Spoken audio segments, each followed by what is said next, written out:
ರಾಷ್ಟ್ರೀಯ ಸಾಂಸ್ಕೃತಿಕ ಉತ್ಸವ ಆಳ್ವಾಸ್ ವಿರಾಸತ್ನಲ್ಲಿ ಭಾರತೀಯ ಚಿತ್ರರಂಗದ ಹಿನ್ನೆಲೆ ಗಾಯಕಿ ಮೆಲೋಡಿ ಹಾಡುಗಳ ಮೂಲಕ ಗುರುತಿಸಿಕೊಂಡಿರುವ ಶ್ರೇಯಾ ಘೋಷಾಲ್ ಅವರ ಮೆಲೋಡಿ ಹಾಡುಗಳ ಭಾವಲಹರಿ ಸಂಗೀತ ಕಾರ್ಯಕ್ರಮವು ಪುತ್ತಿಗೆ ವಿವೇಕಾನಂದ ನಗರದ ಬಯಲು ರಂಗಮಂದಿರದಲ್ಲಿ ಸೇರಿದ ಸಂಗೀತ ರಸಿಕರ ಹೃದಯ ಗೆದ್ದಿತು. ಶ್ರೇಯಾ ವೇದಿಕೆಗೆ ಆಗಮಿಸುವ ಮುನ್ನ ಶ್ರೇಯಾ ಧ್ವನಿ ಮುಗಿಲು ಮುಟ್ಟಿತ್ತು. ಕಲಾಭಿಮಾನಿಗಳ ಸಂಭ್ರಮಕ್ಕೆ ಫಿದಾದ ಶ್ರೇಯಾ ವೇದಿಕೆಗೆ ಆಗಮಿಸಿದಲ್ಲಿ ಪ್ರೇಕ್ಷಕರತ್ತ ಕೈಬೀಸಿ ಕೃತಜ್ಞತೆಯನ್ನ ಸಲ್ಲಿಸಿದ್ರು.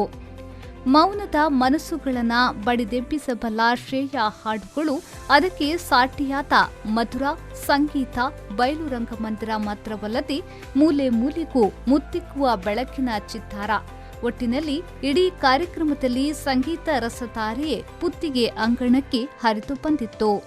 ಪ್ರತಿಯೊಂದು ಹಾಡಿನ ಸಾಹಿತ್ಯ ಹೇಳುವ ಮೂಲಕ ಪ್ರೇಕ್ಷಕರು ಪ್ರತಿ ಕ್ಷಣವನ್ನ ಸಂಭ್ರಮಿಸಿದ್ರು.